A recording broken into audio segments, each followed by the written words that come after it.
Bayangkan Anda sedang menyelidiki kasus orang hilang, ya kan? Biasanya, sesulit apapun kasusnya, selalu ada remah roti digital yang tertinggal. Pasti ada jejaknya. Betul. Entah itu ping dari menara seluler terdekat, atau transaksi kartu kredit di pom bensin, atau setidaknya tangkapan kamera CCTV di jalan tol. Semuanya meninggalkan jejak yang bisa dilacak. Ya, di era modern ini hampir mustahil untuk benar-benar hilang. Nah, persis. Tapi hari ini, di sesi eksplorasi mendalam kita kali ini, kita akan membedah tumpukan materi sumber tentang setidaknya 11, bahkan laporan terbaru menyebutkan 13, ilmuwan paling brilian di Amerika Serikat yang menguap begitu saja. Dan mereka ini bukan orang sembarangan ya, mereka adalah pakar antariksa, kedirgantaraan, dan pertahanan. Benar sekali. Tanpa jejak digital, tanpa saksi, dan dengan satu kesamaan yang sangat mengerikan. Mereka semua memegang rahasia pertahanan paling mematikan di negara ini. Jadi, selamat datang dan mari kita mulai misi kita hari ini.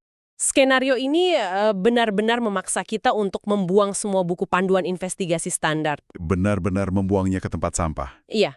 Yang menarik di sini adalah bagaimana individu-individu dengan profil risiko sangat rendah tiba-tiba menghilang dengan cara yang hampir identik. Maksud saya, kita tidak sedang berhadapan dengan orang yang punya masalah utang piutang atau gaya hidup berbahaya. Sama sekali tidak. Kita melihat para pemikir puncak, orang-orang dengan izin keamanan tingkat tinggi yang tiba-tiba dihapus dari eksistensi. Fokus kita hari ini bukan cuma pada siapa yang hilang, tapi mengapa isi kepala mereka membuat mereka jadi target yang sangat berharga. Sebagai konteks untuk Anda yang mendengarkan, sumber yang kita pakai hari ini adalah transkrip dari segmen berita investigasi. Ini dari acaranya Nancy Grace. Yang mana biasanya format acaranya lumayan dramatis ya. Sangat sensasional, betul. Tapi tugas kita hari ini adalah menyaring fakta-fakta kerasnya. Kita akan melihat pola-pola aneh dan teknologi mutakhir yang ada di dalamnya tanpa terjebak dalam teori konspirasi alien atau semacamnya. Sepakat, kita harus fokus pada data. Ini tuh kayak membaca novel thriller spionase fiksi ilmiah yang intens, tapi ditulis dengan data kepolisian dan anggaran militer dunia nyata. Itu analogi yang pas banget. Dan sebelum kita membahas teknologi gila yang mereka kerjakan, kita harus memahami dasar dari misteri ini dulu kan? Betul, soal bagaimana tepatnya para ilmuwan ini menghilang. Kesamaannya ada pada absennya jejak digital. Ya, hampir semua dari mereka secara sengaja meninggalkan perangkat yang bisa melacak mereka. Ponsel pintar, smartwatch, Apple, dompet, kunci, kartu identitas, semua ditinggal. Tunggu. Biarkan saya mengurai bagian ini dengan satu kasus spesifik yang ada di materi. Kasus Melissa Casillas. Ah iya, kasus di Los Alamos. Betul. Dia adalah administrator di Laboratorium Nasional Los Alamos dan Air Force Research Lab atau AFRL. Nah, di siang bolong, dia membelikan anaknya sandwich Subway. Suaminya melihat dia menggunakan kartu keamanan, lalu Melissa bilang dia harus pulang sebentar untuk mengambil kartu identitasnya. Perilaku yang sangat normal sampai titik itu. Sangat normal. Tapi ini fakta mengejutkannya. Ponsel kerja dan ponsel pribadinya telah di factory reset sebelum dia berjalan kaki menghilang selamanya. Maksud saya, melakukan factory reset itu aneh kan? Sangat aneh untuk orang biasa. Kalau saya mau kabur diam-diam, saya tinggal mematikan ponsel itu lalu membuangnya ke danau. Kenapa harus menghabiskan waktu menghapus data secara sistematis? Karena dalam dunia keamanan operasional, mematikan ponsel tidak menghancurkan memori fisiknya. Sebuah factory reset bukanlah tindakan panik. Itu adalah eksekusi protokol penghapusan informasi intelijen. Wow, jadi itu disengaja. Sangat disengaja. Ini menunjukkan anomali psikologis. Pilihannya hanya dua. Entah dia melakukan penghindaran pelacakan yang sangat terencana, atau dia dipaksa melakukannya oleh pihak yang sangat paham tentang pengawasan siber. Oke, menghapus data ponsel memang masuk akal kalau Anda tidak ingin dilacak, tapi kalau kita bahas kasus yang lain, teori pelarian terencana ini langsung hancur. Kasus Joshua LeBlanc misalnya. Ilmuwan pendorong nuklir NASA. Iya, usianya baru 29 tahun. Hilang jam 4:30 pagi tanpa dompet dan ponsel.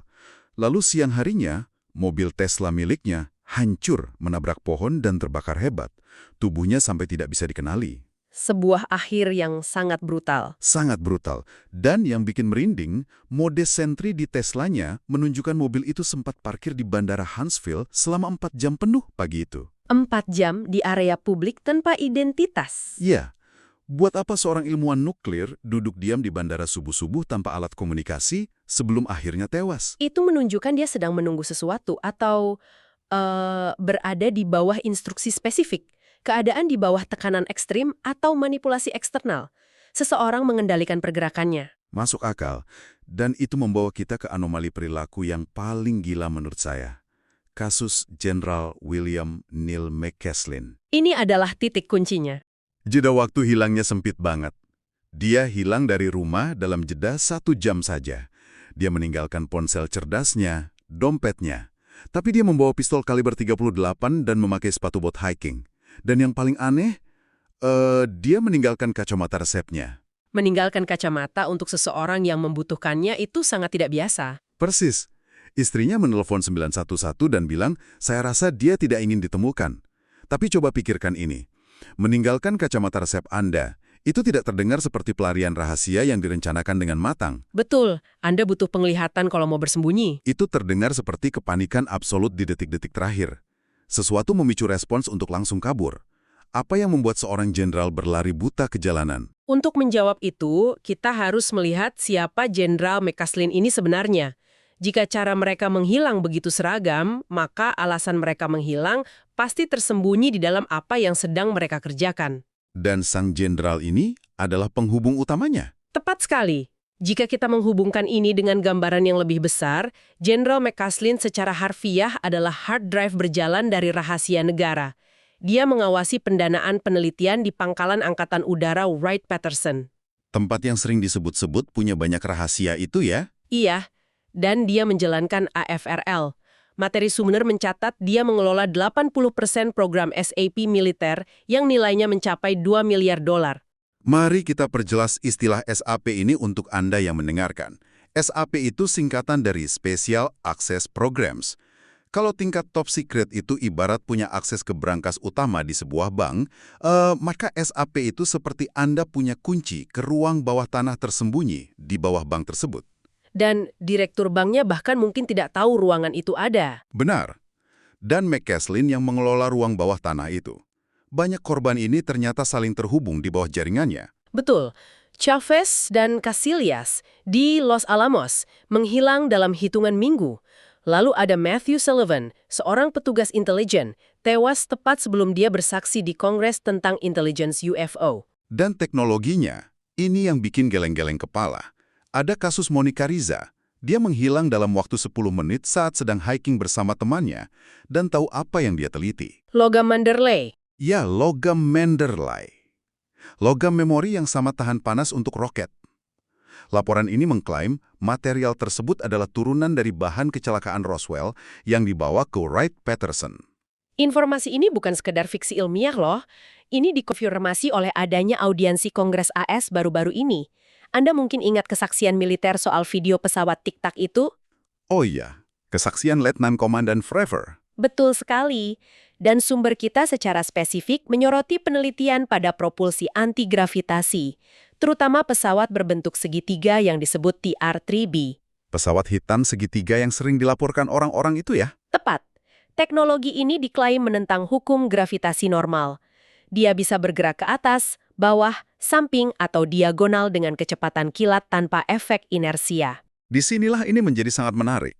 Berarti mereka tidak hanya mencoba membuat mesin jet yang lebih cepat.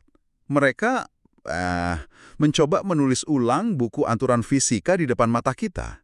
Membuat teknologi roket tradisional kita tampak sangat kuno. Ibaratnya, ini seperti ada orang di abad ke-18 yang tiba-tiba menemukan cara membuat smartphone. Dan tentu saja ada pihak yang ingin memastikan cetak birunya tidak pernah bocor.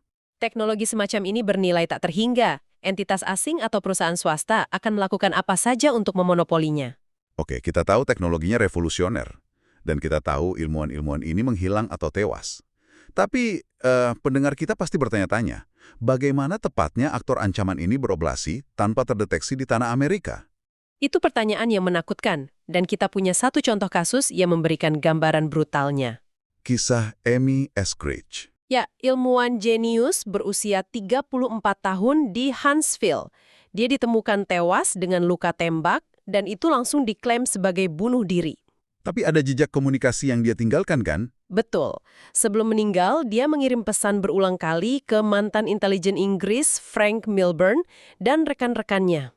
Teksnya berbunyi, jika saya ditemukan bunuh diri, saya tidak melakukannya. Jika saya overdosis, saya tidak melakukannya. Itu adalah protokol peringatan klasik dan narasi bahwa dia mungkin kehilangan akal sehatnya atau berhalusinasi itu dengan mudah dipatahkan. Bagaimana mematahkannya? Selain meneliti propulsi antigravitasi dan energi bebas dengan ayahnya, materi ini mencatat dia dipekerjakan oleh Homeland Security. Departemen Keamanan Dalam Negeri AS. Iya, dia merancang sistem pertahanan kereta bawah tanah Amerika dari serangan kimia, biologi, dan radiologi. Pemerintah tidak akan memberikan kontrak pertahanan sipil kepada seseorang yang berhalusinasi. Wah, itu fakta yang kuat. Dia rasional. Dan karena dia rasional, catatannya tentang pelecehan ekstrim yang dialami itu sangat mengerikan. Komputernya terus-menerus diretas. Dia harus menginstal ulang sistemnya setiap 2 hari. Dia sampai mencabut paksa kartu Wi-Fi dari komputernya. Tapi puncaknya, dan ini bagian yang paling gila dari materi sumber kita, dia diserang menggunakan senjata energi terarah, Directed Energy Weapons. Senjata gelombang mikro. Dan saya tegaskan, senjata ini nyata. Seorang agen Rusia bahkan ditangkap di AS pada tahun 2020-an membawa alat semacam ini. Alat ini bentuknya seperti apa maksud saya? Bagaimana cara kerjanya? Alat ini bisa diletakkan dengan mudah di bagian belakang truk pickup. Dia memancarkan gelombang mikro terfokus dari jarak 50 hingga 100 meter. Dan itu bisa menembus dinding? Bisa menembus dinding drywall biasa. Cara kerjanya adalah dengan beresonansi dengan molekul air di dalam tubuh. Secara harfiah memasak korban dari dalam dan menghancurkan sistem saraf. Iya Tuhan. Amy melaporkan bahwa tangannya terbakar saat dia sedang bekerja di apartemennya, 6 lantai di atas tanah. Dan lukanya itu didokumentasikan oleh dokter dan saksi sesama ilmuwan. Bayangkan tingkat terornya. Ada seseorang yang parkir di bawah gedung Anda dan menembakkan gelombang mikro menembus dinding Anda. Ini memunculkan pertanyaan yang bikin merinding sih. FBI awalnya menolak yurisdiksi atas kasus ini, meskipun ini jelas masalah kontra intelijen domestik. Itu fakta yang sangat mengganggu. Aktor mana yang memiliki sumber daya sebesar ini? Iya, untuk mengoperasikan pengawasan, peretasan tingkat tinggi, dan serangan gelombang mikro secara terus-menerus selama bertahun-tahun tanpa tertangkap. Operasi dengan tingkat impunitas setinggi ini di tanah AS menunjukkan adanya perlindungan atau kekuatan yang luar biasa masif. Jadi, apa arti dari semua ini?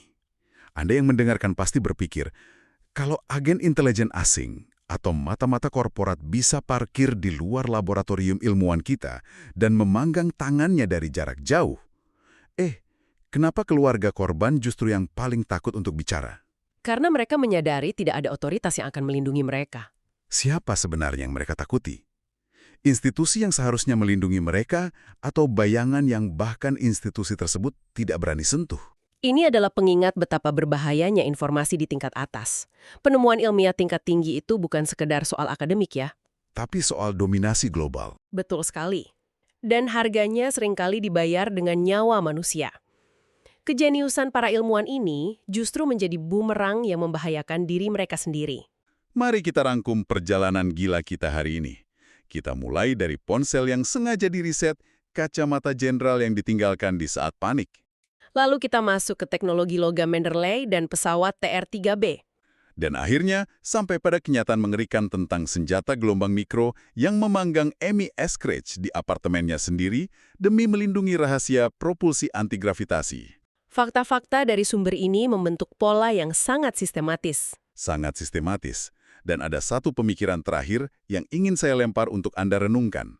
Materi ini sempat menyebutkan bahwa Amy dan ayahnya juga meneliti apa yang disebut energi bebas. Energi dari ether. Ya, menarik energi dalam jumlah tak terbatas yang secara teoritis bisa menyelamatkan negara-negara miskin dan mengubah dunia dalam semalam. Coba pikirkan ini. Implikasinya luar biasa besar. Jika 13 ilmuwan paling cemerlang di Amerika disingkirkan secara sistematis, mungkinkah kita saat ini hidup dalam era teknologi yang sengaja dibuat lambat? Dibuat lambat demi mempertahankan status quo? Persis. Jika energi gratis dan mesin anti-gravitasi itu benar-benar sudah ada, rahasia ini bukan sekedar ancaman bagi keamanan nasional. Rahasia ini adalah ancaman eksistensial bagi seluruh sistem ekonomi global kita yang berbasis pada bahan bakar fosil. Industri bernilai triliunan dolar akan runtuh? Jadi pertanyaannya bukan lagi sekedar siapa yang membunuh mereka, tapi sudah berapa lama kemajuan umat manusia disandra oleh pihak-pihak yang tidak ingin kehilangan kekuasaannya. Sebuah pertanyaan yang sangat berat, tapi sangat krusial untuk kita pikirkan setelah melihat nasib para korban ini. Dan dengan pertanyaan provokatif itu, kita akan menutup pembedahan materi kita kali ini. Teruslah bertanya, dan jangan pernah menelan mentah-mentah narasi yang ada di permukaan. Sampai jumpa di sesi eksplorasi mendalam kita selanjutnya. Terima kasih sudah bergabung dengan kami.